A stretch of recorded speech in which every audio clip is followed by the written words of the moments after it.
Hi, everyone. Hope you all had a wonderful Christmas. It's Chris Lafratta, your favorite Calgary realtor. If you're planning to move to or in and around Calgary, give me a shout. Numbers below. All right, got a lot of news to go through today. Happy Friday. Bank of Canada to drop interest rate to 2.25%, according to TD Bank. That's by 2025. Possible. I mean, long-term interest rate predictions are just about as good as long-term weather predictions, but likely they're going to drop it. Coming up, fixed rates have already come down quite a bit, and we're seeing more of that. Get ready for the great adjustment in Canada's housing market. So some real estate agents and brokerages are, in this case specifically Royal LePage, is predicting the national prices of homes in Canada to rise 5.5% by the end of 2024. That seems highly optimistic to me. I think nationally we might be flat or lower. It really depends on the interest rate environment, immigration. Calgary is likely to go up in price. Ontario probably going down. BC is kind of a wild card. Canadian systemic risk due to CLP mortgages. So what the heck is a CLP mortgage? Combined loan plan mortgage. So that allows you to do interest-only payment. It's similar to a line of credit, and it's typically variable rate. Pretty dangerous, especially if you have that and the interest rates triple or quadruple, as we've seen. Canadian housing affordability, second worst in history, recession to follow, according to BMO. So everyone's just making the most optimistic predictions. So BMO, in their Q3 2023 housing affordability index, are seeing the higher rates leading to a recession. The housing affordability hasn't been this bad since the 80s. And according to them, it's always followed by a recession when it gets this bad. So there's a nice little graph here. Our blue line is the housing affordability index. Red line is the conventional mortgage lending rate for a 5-year fixed. And the gray lines are recessions. Now, we don't have recessions in Canada now anymore, because as soon as the GDP numbers go down, they just fill the country with more people. So nominally the GDP increases, but per capita GDP goes down. We should actually already be in a recession, because the per capita GDP has been going down for about a year. But we paper it over with immigration. Here's something optimistic for Calgary. Calgary home prices projected to climb 8% next year, and the median cost of a detached home could go above $800,000. That sounds about accurate. This is out of the same Royal LePage report. And I think that is in line with what we're seeing on the ground. There's very tight supply, and we're still seeing a ton of people moving to Calgary from BC and Ontario. So that seems in line with the facts. One of the last bastions of affordable housing in Canada losing its edge. Property values in Calgary expected to keep climbing.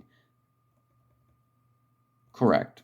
We're likely going to see the prices go up, especially with the interest rates resetting downwards.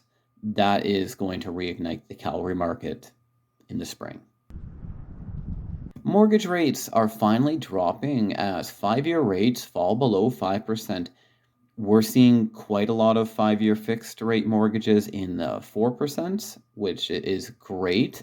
Kind of unfortunate for anyone who locked in for 5 plus or 6% this year, but it definitely increases people's buying power for 2024. Thousands will soon be moving into Calgary's converted office towers. What are they going to do there? Probably live and work. But the main point of this is that we're going to see a lot of the abandoned office towers in Calgary turned into condo. Canadians are fleeing the country in the fourth highest volume in 73 years. So with the cost of living going up so much in Canada, a lot of people are choosing to go somewhere else. And we're seeing not just recent immigrants fleeing the country, but people who were born in Canada.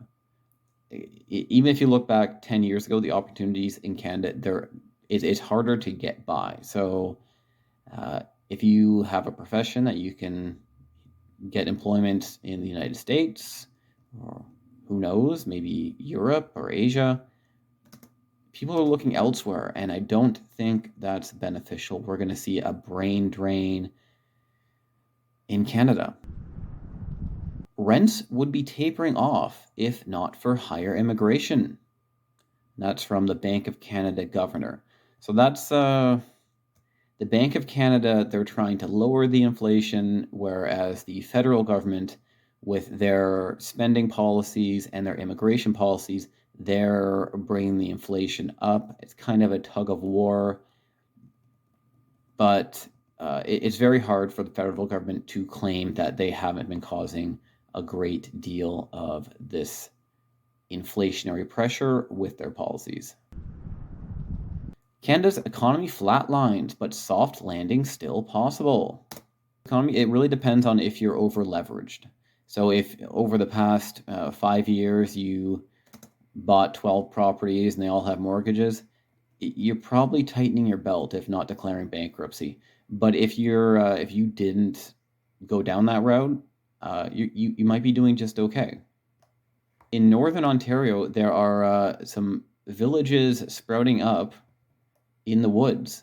So people who either can't afford or are tired of living in the city, being homeless, they're making their own permanent campsites in the woods of Northern Ontario. Not a good look. So the immigration minister says he's going to rein in the number of temporary foreign workers coming into Canada in 2024. I will believe that when I see it. Canada's gap between home building and population growth has never been wider. So the summary of this article, and it's not really news, we're not building enough homes to house the people coming here, leading to increased costs of homes, rents, increased homelessness. The skilled trades who are building these homes, those workers are retiring, and very few of the actual immigrants coming here are construction workers. So the immigration doesn't make it easier to build these homes. Maybe we should lower the immigration numbers. Who knows? And so here is the same graph I've shown in previous videos. Our GDP is worse than it looks. We've had no growth of GDP on a per capita basis for 6 quarters. So even though nominally speaking, we're not in a recession, we've been in one since last year on a individual basis. So the expression "you're richer than you think" could be "you're poorer than you think," and more accurate in this case. The foreign buyers ban is a lot of theater, to be quite honest. It was made to sound good without actually stopping a lot of people from buying homes. They made it sound very bulletproof initially and then walked it back pretty quickly. There are a lot of loopholes in it, and it's easy to skirt around that. All right, the Bank of Canada is now hinting that the rates might not be coming down soon. The U.S. Federal Reserve is saying that they will likely cut the rates early next year. Bank of Canada probably holding out longer. We'll see. They don't want to tank the currency, and if the Fed lowers their rate before the Bank of Canada, the Canadian dollar will go down. We do actually want the Canadian dollar to be lower than the American dollar, but we don't want it to be in the toilet.